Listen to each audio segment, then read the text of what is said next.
मोहतरम सामीन, अस्सलामु अलैकुम वरहमत उल्लाह वबरकातुह। शुएब अलैहिस्सलाम भी एक अजीम नबी थे। आप यूनुस अलैहिस्सलाम से पहले या बाद में तशरीफ लाए। मुफस्सिरीन और मुअर्रिखीन के अक़वाल इस बारे में मुख्तलिफ हैं। आप अरबियुन नस्ल हैं और मदियन बिन मदियान बिन इब्राहीम अलैहिस्सलाम की तरफ मंसूब हैं। आप जिस शहर में मबूस हुए उसका नाम मदियन था, या फिर ये उस कबीले का नाम था जो उस बस्ती में आबाद था। मदियन का ये शहर मशहूर शहर माआन के करीब ही था। आजकल ये उर्दन में है। माआन कौम लूत के बुहैरा के करीब था।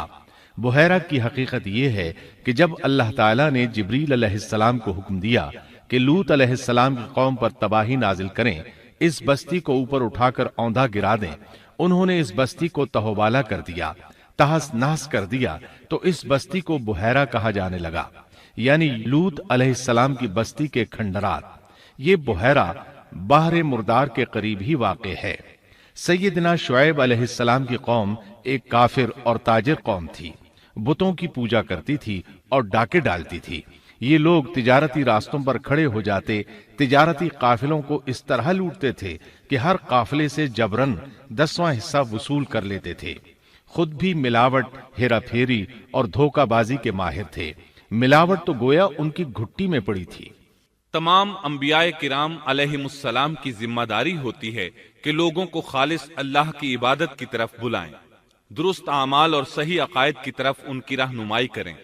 इसके साथ ये भी उनकी जिम्मेदारी होती है कि अहम मुआशरती, इक्तिसादी और सियासी उमूर की भी रहनुमाई करें। हकीकत यह है कि तमाम अंबियाए किराम का तरीका यही था कि जहां कहीं कौम में कोई टेढ़ापन देखते उसकी इस्लाह फरमाने की कोशिश करते। इबादत और अकीदे की इस्लाह करने के साथ साथ दूसरी खराबियों का भी सामना करते जो उस कौम में पाई जाती थी। आहले मदियन में मिलावट का रुझान सबसे बढ़कर था। माप तोल में कमी करते थे। इसके साथ इस कौम में दरख्तों की इबादत करने का रुझान भी पाया जाता था। वो दरख्तों के पुजारी थे। इसीलिए अल्लाह ताला ने सूरतुल हिज्र आयत 78 में फरमाया है, और बेशक ऐका वाले भी बड़े जालिम थे। इसी तरह सूरतुश शुआरा आयत 176 में बारी ताला फरमाते हैं, ऐका वालों ने भी रसूलों को झुटलाया। इस कौम ने तो सिर्फ शुएब अलैहिस्सलाम की तकज़ीब की थी, फिर अल्लाह ताला ने रसूलों की तकज़ीब क्यों फरमाया? इसका जवाब यह है कि एक रसूल और नबी की तकज़ीब तमाम अंबियाए किराम की तकज़ीब है, क्योंकि सब अंबियाए किराम की दावत एक है। सब के सब एक ही दावत देते रहे हैं, सबका एक ही ऐलान था, तुम अल्लाह की इबादत करो और उसी से डरो और मेरा कहना मानो। ये थी तमाम अंबियाए किराम की दावत। अल्लाह सूरतुल आराफ आयत 59 में फरमाते हैं, तुम अल्लाह की इबादत करो, उसके सिवा तुम्हारा कोई माबूद नहीं। मतलब ये कि तमाम अंबिया की दावत एक ही थी। अब जो आदमी सिर्फ एक नबी को झुटलाता है, उसकी तालीमात से कुफ्र करता है, तो गोया वो सबको झुटलाता है, सभी की तालीमात से इनकार करता है। यही वजह है कि अल्लाह ताला ने फरमाया, ऐका वालों ने रसूलों को झुटलाया, बावजूद इसके कि उन्होंने सिर्फ एक रसूल को झुटलाया था। शुएब अलैहिस्सलाम ने कौम को दावत देनी शुरू की। अल्लाह ताला सूरह आराफ आयत 85 में फरमाते हैं, और हमने मदियन की तरफ उनके भाई शुएब को भेजा। उन्होंने फरमाया, ऐ मेरी कौम, तुम अल्लाह की इबादत करो, उसके सिवा तुम्हारा कोई माबूद नहीं। तुम्हारे पास तुम्हारे परवरदिगार की तरफ से वाज़ेह दलील आ चुकी है। सब के सब अंबियाए किराम मोजज़ात के साथ तशरीफ लाए हैं। अगर मोजज़ात न होते तो लोगों को कैसे पहचान होती कि वो हक पर हैं? मोजज़ात न होते तो हम एक सच्चे नबी और नबुव्वत के झूठे मुद्दई के दरमियान फर्क कैसे कर सकते थे? नबी बरहक तो मोजज़ात लेकर आता है। दुनिया में कोई नबी ऐसा नहीं आया जो मोजज़ात लेकर न आया हो। मोजज़े की तारीफ में उलमा लिखते हैं, मोजज़ा उस खिलाफ आदत अम्र को कहते हैं जो इंसानों की ताकत से बाला हो और उसमें किसी आदमी का अमल दखल न हो, यानी जिसको पेश करने से इंसान आजिज हो। आजिज करने वाली वही चीज होती है जो जमीनी कवानीन और जवाबित के खिलाफ हो। मसलन मुर्दों का जिंदा करना, पहाड़ों को चीर कर ऊंटनी का निकल आना, लाठी का सांप बन जाना, चांद का 2 टुकड़े होना और दीगर मौजज़ात। मुख्तसर ये कि जो नबी दुनिया में तशरीफ लाए कोई ना कोई मौजज़ा जरूर साथ लाए ताकि लोग उनकी सच्चाई पर ईमान ले आए। अगर कोई शख्स नबूवत का दावा करे और हाथ की सफाई से कोई शोबदा दिखाए तो वो मौजज़ा नहीं है। मौजज़ा होने के लिए चंद शराइत हैं। नंबर 1, वो काम खिलाफ आदत हो, कवानीन फितरत को तोड़ने वाला हो। नंबर 2, उस काम को अल्लाह किसी नबी या रसूल के हाथों पर जाहिर करे। नंबर 3, औरतों से जाहिर ना हो, इसलिए कि अंबिया सब के सब मर्द थे। अल्लाह ताला सूरह यूसुफ आयत 109 में फरमाते हैं, आपसे पहले हमने जितने रसूल भेजे सब मर्द ही थे। नंबर 4, उस मौजज़े से वो दूसरों को चैलेंज भी करे कि मुखालिफिन में से कोई ऐसा करके दिखाए, चाहे सब मिलकर दिखाएं। मतलब ये कि वो मौजज़ा सब के लिए चैलेंज हो। शुएब अलैहिस्सलाम ने भी अपने मौजज़े के जरिए अपनी कौम को चैलेंज किया। अल्लाह ताला उनकी जुबान से सूरह आराफ आयत 85 में फरमाते हैं, तुम्हारे पास तुम्हारे रब की तरफ से वाज़ेह दलील आ चुकी है। शुएब अलैहिस्सलाम ऐसे वाज़ेह और रोशन उमूर उनके सामने पेश करते हैं कि जिन पर अमल पैरा होकर वो दुनिया और आखिरत में फलाह पा सकते थे। सूरतुल आराफ आयत 85 में है, बस तुम नाप तोल पूरा पूरा किया करो और लोगों को उनकी चीजें कम करके मत दो, और रुए जमीन में इसके बाद कि उसकी दुरुस्ती कर दी गई फसाद मत फैलाओ। ये तुम्हारे लिए फायदा मंद है अगर तुम तस्दीक करो। अल्लाह ताला सूरतुल आराफ आयत 86 में फरमाते हैं, और तुम सड़कों पर इस गरज से मत बैठा करो कि अल्लाह पर ईमान लाने वालों को धमकियां दो। मतलब ये कि तमाम तिजारती रास्तों में कटौतियां करने के लिए ना बैठा करो। अगर वो तुम्हें रकूम अदा नहीं करते तो तुम उन्हें धमकियां देते हो, जैसा कि सूरतुल आराफ आयत 86 में है। और तुम सड़कों पर इस गरज से न बैठो कि अल्लाह पर ईमान लाने वालों को धमकियां दो और अल्लाह की राह से रोको और उसमें कजी तलाश करने में लगे रहो। अल्लाह ताला सूरतुल आराफ आयत 86 में फरमाते हैं, और उस हालत को याद करो जबकि तुम कम थे, फिर अल्लाह ने तुम्हें ज्यादा कर दिया। उनकी तादाद बिल्कुल थोड़ी सी थी, अल्लाह ने बड़ी तेजी से उनकी तादाद में इजाफा कर दिया। लेकिन जब उन्होंने शुएब अलैहिस्सलाम की बात को न माना तो उनका अंजाम क्या हुआ? अल्लाह ताला सूरतुल आराफ आयत 86 में फरमाते हैं, और देखो कैसा अंजाम हुआ फसाद करने वालों का। लूत अलैहिस्सलाम की कौम चूंकि उनके करीब ही थी, इसलिए उनके अंजाम से डराया जा रहा है। कौम लूत का वाकया उनके यहाँ मशहूर था। शुएब अलैहिस्सलाम की दावत का तज़किरा सूरह हूद आयत 88 में है कि शुएब अलैहिस्सलाम ने अपनी कौम को मुखातिब करके फरमाया, मेरा इरादा तो अपनी ताकत भर इस्लाह करने ही का है। दाई हजरात पर सिर्फ अपनी बिसात के मुताबिक पैगाम पहुंचा देना होता है।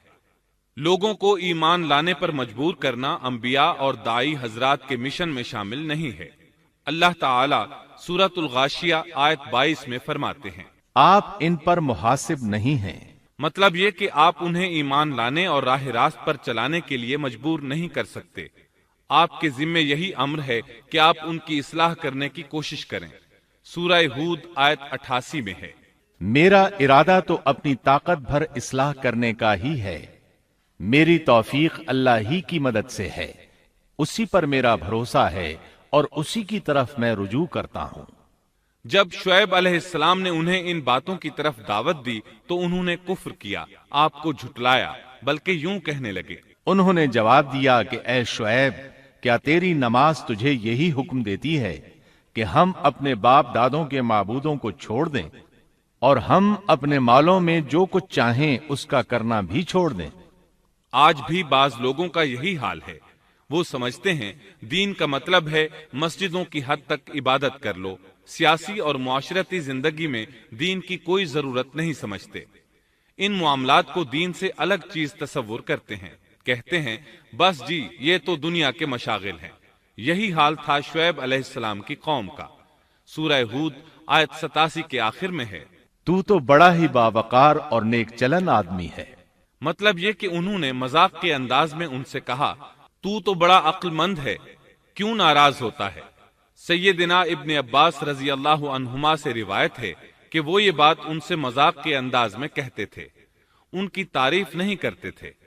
پھر شعیب علیہ السلام نے ان الفاظ میں سمجھایا، اور اے میری قوم، میرے خلاف ضد تمہارے لیے اس بات کا باعث نہ ہو جائے کہ تمہیں بھی ویسا ہی معاملہ پیش آ جائے جیسا قوم نوح یا قوم ہود یا قوم صالح کو پیش آ چکا ہے، اور قوم لوط تو تم سے کچھ دور نہیں۔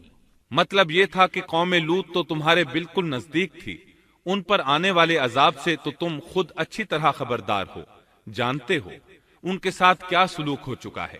پھر آپ نے فرمایا، تم اپنے رب سے استغفار کرو اور اس کی طرف توجہ کرو، یقین مانو کہ میرا رب بڑی مہربانی والا اور بہت محبت کرنے والا ہے۔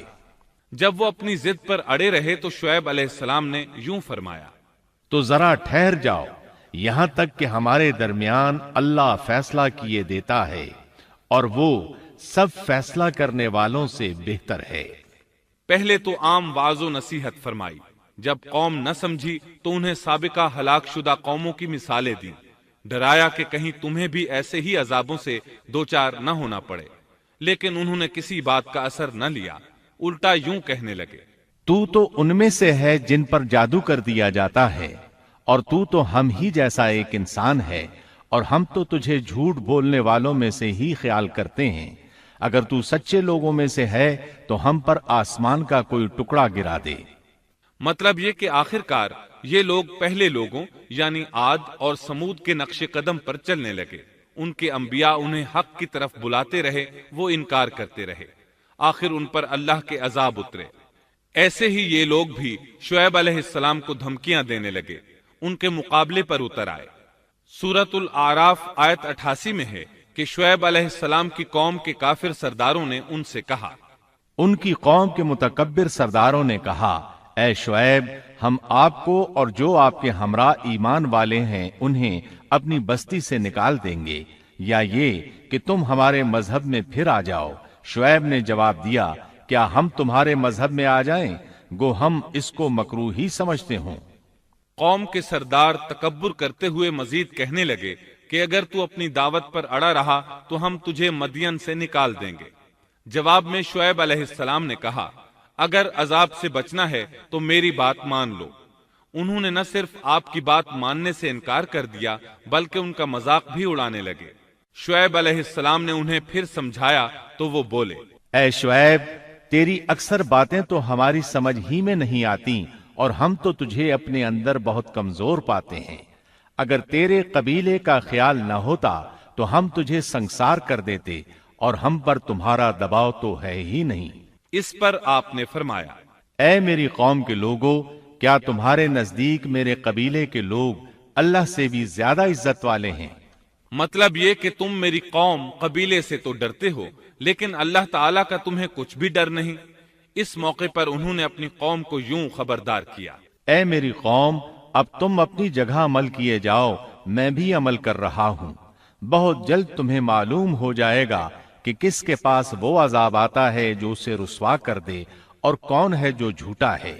تم بھی انتظار کرو، میں بھی تمہارے ساتھ انتظار کرتا ہوں۔ پھر آپ نے دعا فرمائی، اے اللہ، میرے اور میری قوم کے درمیان فیصلہ کر دے۔ ادھر قوم کے لوگ انہیں بستی سے نکالنے اور سنسار کرنے کی دھمکیاں دینے لگے۔ آپ کی دعا کے الفاظ سورہ اعراف آیت 99 میں آئے ہیں، اے ہمارے پروردگار، ہمارے اور ہماری قوم کے درمیان حق کے موافق فیصلہ کر دے، اور تو سب سے اچھا فیصلہ کرنے والا ہے۔ آخرکار فیصلے کی گھڑی آ پہنچی۔ اللہ تعالیٰ نے سیدنا شعیب علیہ السلام اور ان پر ایمان لانے والوں کو نجات عطا فرمائی، اور ان کی قوم پر عجیب و غریب عذاب نازل ہونا شروع ہوا، اور عذاب صرف ایک ہی قسم کا نہیں تھا، کئی نوعیتوں اور شکلوں میں آیا۔ اللہ سبحانہ و تعالی ہمیں اپنی قدرت کی نشانیاں دکھاتے ہیں کہ قوم عاد کس طرح تند و تیز ہواؤں سے تباہ کی گئی، جبکہ شعیب علیہ السلام کی قوم کو اس کے بالکل برعکس عذاب دیا گیا۔ اللہ تعالیٰ نے ہوا کو روک لیا، حالت ایسی ہو گئی کہ ہوا بالکل نہ چلی، گرمی اور حرارت تیز ہو گئی۔ پھر اللہ تعالیٰ نے بستی سے باہر ایک بادل بھیجا، اس کے نیچے سایہ تھا، بچے بوڑھے جوان اور عورتیں سبھی اس سائے میں جگہ پانے کے لیے بھاگے تاکہ گرمی سے بچ سکیں۔ آخر بادل کے نیچے پہنچ کر بیٹھ گئے۔ ہوا کو گم پایا تو بادل کو دیکھتے ہی اس کے سائے کی طرف لپکے، لیکن اس میں تو عذاب تھا اور انہوں نے یہی تو کہا تھا، اگر تم سچے لوگوں میں سے ہو تو ہم پر آسمان کا کوئی ٹکڑا گرا دو۔ بس اللہ تعالی نے آسمان سے ایسا ہی عذاب بھیج دیا۔ اللہ سورہ آراف آیت 91 میں فرماتے ہیں، پس انہیں زلزلے نے آ پکڑا، سو وہ اوندھے کے اوندھے پڑے رہ گئے۔ اللہ تعالی مزید فرماتے ہیں، سورہ ہود آیت 94 تا 95 میں ہے، جب ہمارا عذاب آ پہنچا ہم نے شعیب کو اور ان کے ساتھ تمام مسلمانوں کو اپنی خاص رحمت سے نجات بخشی، اور ظالموں کو سخت چنگھاڑ نے آ پکڑا جس سے وہ اپنے گھروں میں اوندھے پڑے رہ گئے، گویا کہ وہ ان گھروں میں کبھی بسے ہی نہ تھے۔ آگاہ رہو، مدین والوں کے لیے بھی ویسی ہی پھٹکار ہے جیسی پھٹکار سمود پر پڑی۔ شعیب علیہ السلام اور ان پر ایمان لانے والے ان لوگوں سے دور کھڑے تھے، وہ ان کی طرف حسرت بھری نگاہوں سے دیکھ رہے تھے۔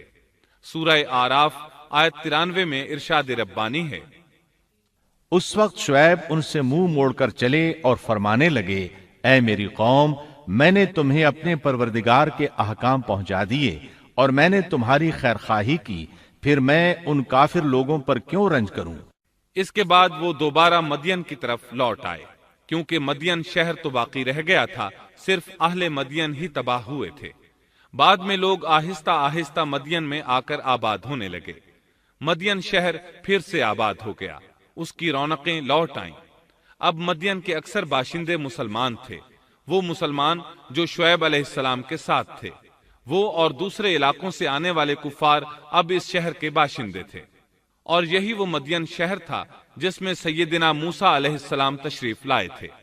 شعیب علیہ السلام کا قصہ اپنے اختتام کو پہنچا۔ کتاب و سنت کی اشاعت کے عالمی ادارے دارالسلام کی طرف سے آپ کی خدمت میں تخلیق کائنات اور تخلیق آدم علیہ السلام سے لے کر عیسیٰ علیہ السلام تک تمام انبیاء اور قوموں کا تذکرہ قصص الانبیاء پیش کیا جا رہا ہے۔